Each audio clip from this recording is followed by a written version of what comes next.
Hello and welcome. I'm Carol DeChaine. I am an intuitive, a certified transformational life and business coach, and a multidimensional energy light worker. I'm working on a 5-part series on your health. Kind of looking at it maybe slightly different way. I'm both reality based, how to get from here to there, but also the spiritual way of how to connect and make your life better. Today, it's all about sleep. And to get and be healthy, to have more health, we need to sleep. We're human beings. We definitely need that. And because of that, when you look at your life and your current reality, how many hours of sleep do you get? It doesn't mean you have to have all 8 hours. Maybe you need 10 or 12 because something's going on with your body, you need to heal, or you just need it for some reason. Or maybe you need 4 or 5. But most people need closer to 8, 7, 8, or 9. And when you look at how you are during the day, you'll know if you're having enough sleep. Are you focused? Can you focus on things? Can you get your mind wrapped around certain things?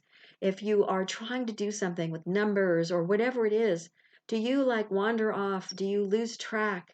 Do you have trouble figuring things out? That could be from a lack of sleep. It could be things when you look at them, you go, I really, really need something, but I don't know what it is. Try to go to bed an hour earlier if you can. Sleep in, at least on weekends, an extra hour. I know they say you can't make up for the time, but I've always done that. I've always slept another hour or two on the weekends because I am a night person and going to bed too early doesn't work for me. And I have to get up at 6 to go to work whether I like it or not, my day job. So if you look at I go to bed at 11, 11:30, 12, and I get up at 6. That's 6 hours of sleep. How well do I do my job? Am I focused? Am I clear? Those things will tell you if you need more sleep or not. Experimenting with going to bed earlier, although that didn't work for me, it still doesn't. I can't going to bed at 1 is too late when I get up at 6, but going to bed at 11, 11:30, 12 by the time I turn the light out, it's still only 6 hours of sleep.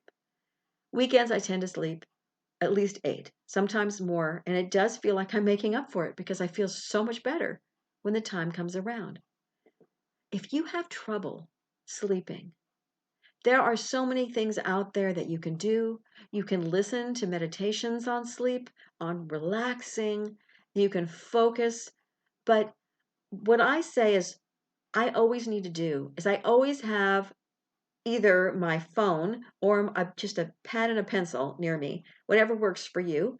If you're of my generation and older, you might want that pad and paper because it's easier to scribble something down, even if you can't read it the next day. But you can also have notes on your phone, whatever it is that works best for you.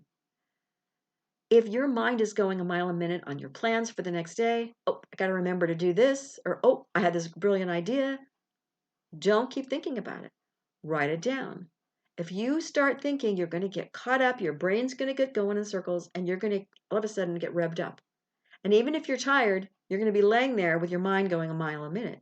You may be familiar with this one. I've done it many times. That's when I can't sleep. Sometimes I sleep anyway just because I'm so exhausted. But most of the time, I need a little help with that.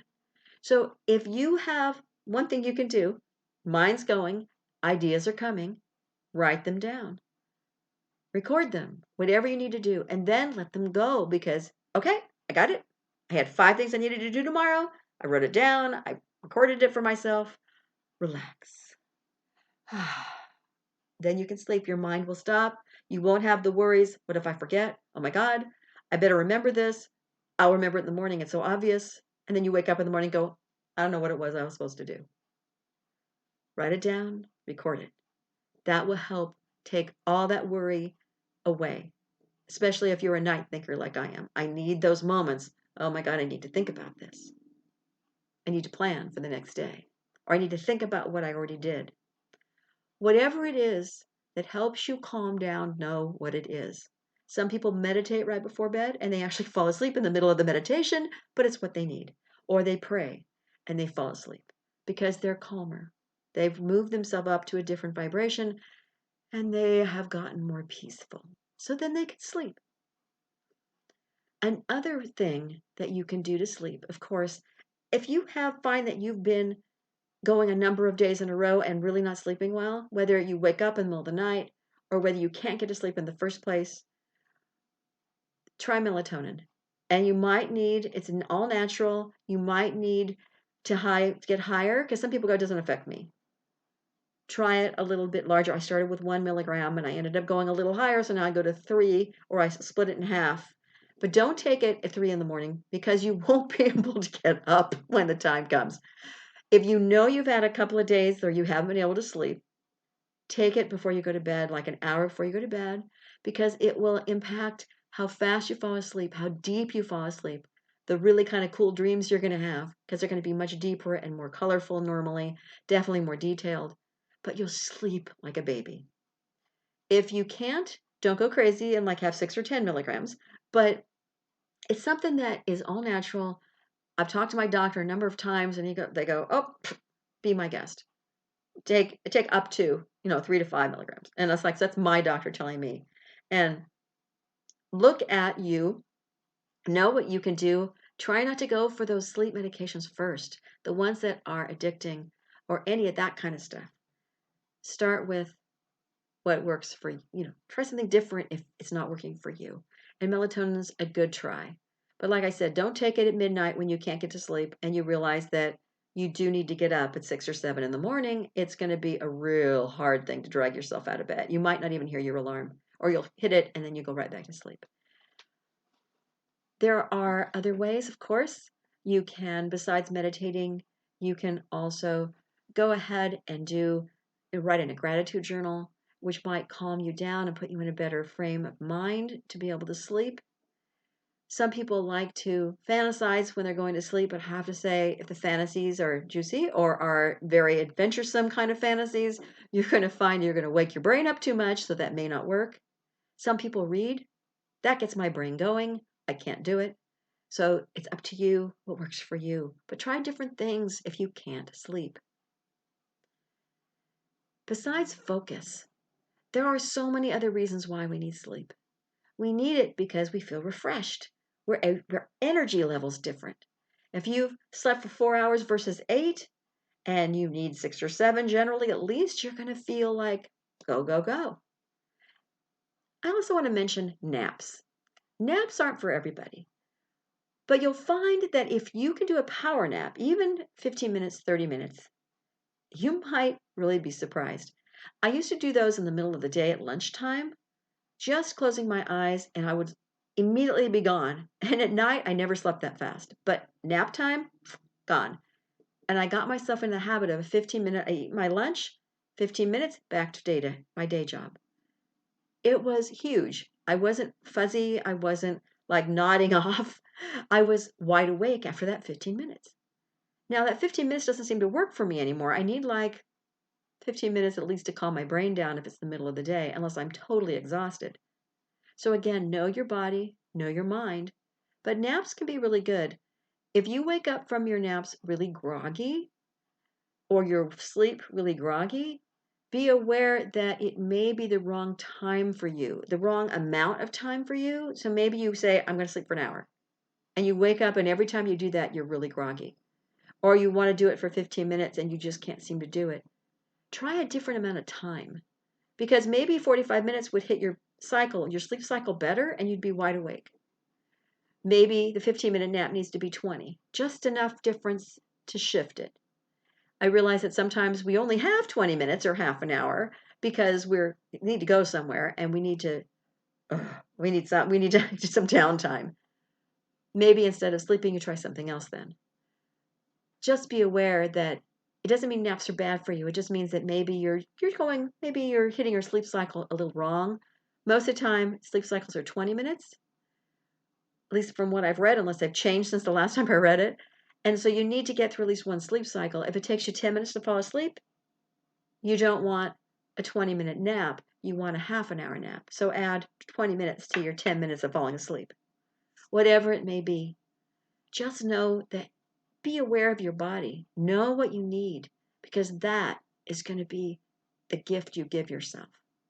It's part of being alive. It's part of being a human being. You are not wasting your time or giving in to self, you're doing self-care if you're napping. It's what your body needs. And if you want to live for any, longer than a short amount of time, it needs it. You need to be able to help yourself. Don't ignore that part of your being and your health when you're thinking maybe you're eating healthy, but you're sleeping hardly at all. Even if you think I only need an hour a night, guess what? You're wrong. Your body needs more than that. It needs time to repair itself. It needs time to be able to regroup, re-energize. And it won't have that with just an hour a night. Even if you take 2 or 3 times a day and you take an hour, unless you're absolutely the exception to the rule, it's not enough for you. Sleep and water. You might get too much at some point, but those are the 2 things that we don't get enough of most of the time. So be kind to yourself. Look at your habits and how much sleep you have and see if you need more, maybe you need less because you're sleeping too much. You're always dragging around. Try an alarm if you sleep 12 hours a day, try 11, try 10. See what feels right when you're really there. Maybe you take an hour in the middle of the day, but you only take 9 hours at night instead of 12. I know as a kid, I used to sleep 12 hours on a weekend, but then I had so much energy, my mother couldn't handle me. So you just need to see what works for your body and be more aware and try different things out for yourself. Wake yourself up when need be a little sooner than normal, or let yourself sleep an extra half an hour. Whatever works. Thank you for joining me here today. Please subscribe to my YouTube channel. I try to do reality-based things, what you can do right now, and give you practical tools, as well as working with your vibration, raising it up, and to be more in that peaceful, joyful, loving place. I also put out two videos a week right now, the Joy Corner, which are I Am affirmations, and this type of video. Join me for the next 3 this month on health. You can also, please, by all means, I have a new Instagram channel. It's under Connect to Joy. That's Connect, the number 2, Joy. So please follow me there.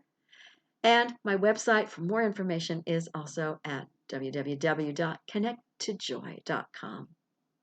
And I have my podcast, as long as I'm advertising everything else, Living Your Limitless Life. I hope you'll join me there. Give me ideas for how episodes you want to hear, and also on YouTube, anything you want to hear about specifically, I'd be happy to hear it. And if you'd like to be a guest and you feel like after you listen to my podcast, it's right for you, contact me through my website or through the podcast hosting site.